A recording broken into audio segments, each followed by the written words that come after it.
Então, uma vez que a gente está apostando nessa funçãozinha aqui, eu já vou apagar e reescrever isso de um jeito mais organizado, mas só para deixar bem consolidado aqui, olha, qual que vai ser a nossa estratégia / algoritmo, tá? Porque aqui eu vou escrever alto nível já quem é o nosso algoritmo, então. O nosso algoritmo vai ser o seguinte, calcule f de i igual peso sobre comprimento, tá? Eu não vou mais chamar ela de F2, vou chamar só de F, porque agora é ela que é a nossa candidata, então fica mais simples. WI sobre LI para todo I igual a 1 até N. Então, para todo item, calcula essa pontuação aí, essa densidade de peso, da razão peso por comprimento. Ordene os itens de modo decrescente segundo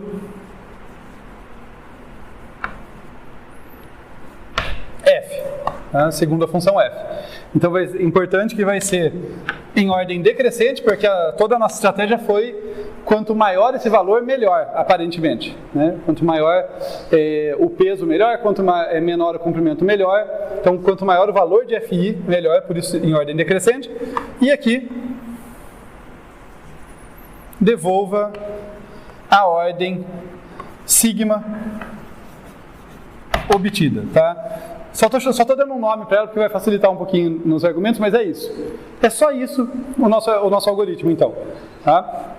Pelo menos o nosso algoritmo candidato, tá? Não tem nenhum motivo para que ele esteja garantidamente correto nesse ponto, a gente vai ter que trabalhar para mostrar isso, mas o candidato é esse aqui. A gente vai computar FI, né, simplesmente uma razão para cada item, daí a gente vai ordenar de modo decrescente e vai devolver a ordem.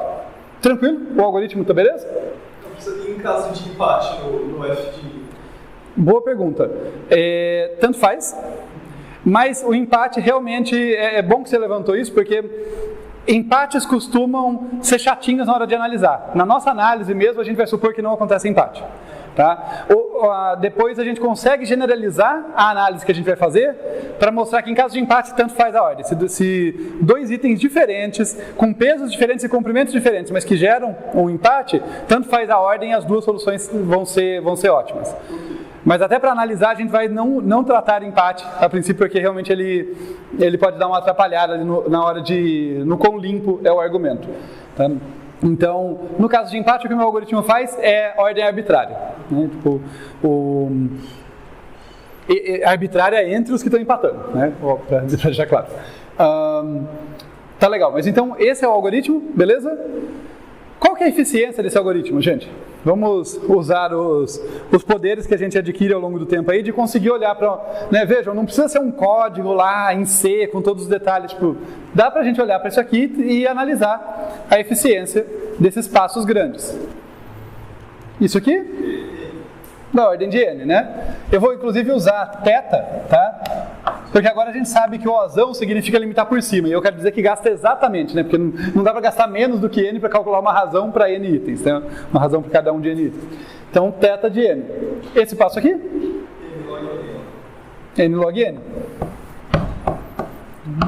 Os melhores algoritmos de ordenação que a gente conhece trabalham em N log N. Isso aqui é constante, né? É só devolver a ordem que a gente já tem ali.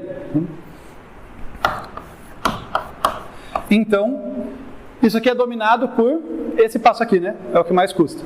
Tá? Então, o nosso algoritmo tem eficiência θ de N log N. Eficiência de tempo θ de N log N. Beleza? Tranquilo? Vejam que a análise de eficiência, como prometido para o algoritmo guloso, não costuma ser onde a maior dificuldade está, né? O mais caro que a gente pagou, para não dizer que foi um laço, foi a ordenação. Então fica um pouquinho mais, fica um pouquinho superior a linear ali, mas é isso, esse é o maior trabalho. Eu não vou entrar muito nisso, até porque eu quero provar eficiência, quero provar a corretude, perdão, né, provar que o nosso critério guloso está correto, mas só para vocês pensarem aqui, ó, eficiência de memória. A gente costuma olhar mais para tempo, né, mas eficiência de memória, o jeito mais simples de fazer esse cara aqui vai gastar memória adicional da ordem de n. Por causa desse passo aqui, né? Eu vou ter que calcular isso aqui e guardar em algum lugar, para depois fazer a ordenação levando aquilo em conta. Vocês acham que é necessário gastar essa memória adicional? Se eu tiver numa situação que eu preciso dessa solução, mas a memória está muito restrita, não quero gastar essa memória adicional, dá para escapar disso? Algum chute? Eu preciso dessa razão, né? Isso não tem como escapar. Mas essa razão é uma operação muito simples entre dois valores que já são armazenados na minha entrada, né? Então, a verdade é que eu não preciso desse passo separado. Fica até mais simples, por isso que eu apresento a princípio assim. O algoritmo pensar que, olha, eu calculei isso aqui, guardei num vetor, né, que eu vou usar. Mas nada impede que vocês entrem aqui no algoritmo de ordenação e fala para ele, olha, ao invés do algoritmo comparar essas chaves aqui, que são os valores que a gente calculou no passo anterior, para saber quem vai antes e quem vai depois, você muda a função de comparação dele. Você fala, olha, na hora de comparar, o que você faz é, você pega o peso, você pega o comprimento, que já está na entrada, não tem que armazenar a parte, faz a divisão na hora e compara. Tá? Então não é necessário, fica claro que dá para escapar de gastar memória adicional? Se eu quiser fazer os passos totalmente separados, eu preciso de gastar um vetor de comprimento n adicional. Mas não é obrigatório, porque uma vez que eu conheço o algoritmo de ordenação, nada me impede de mudar o critério dele. Tá? Ao invés do critério dele ser a chave que está num vetor pré-armazenado, o critério dele pode ser uma chave que ele calcula na hora. Ele pega lá da entrada os dois valores relevantes, peso e comprimento para os itens que ele está comparando. Então, naquele momento está comparando o i com o j. É só ele acessar duas posições de memória para i, duas para j, faz a divisão e compara. Tranquilo, né? Então, não é necessário. Eficiência de memória pode ser da ordem de 1, se a gente tomar esse cuidado.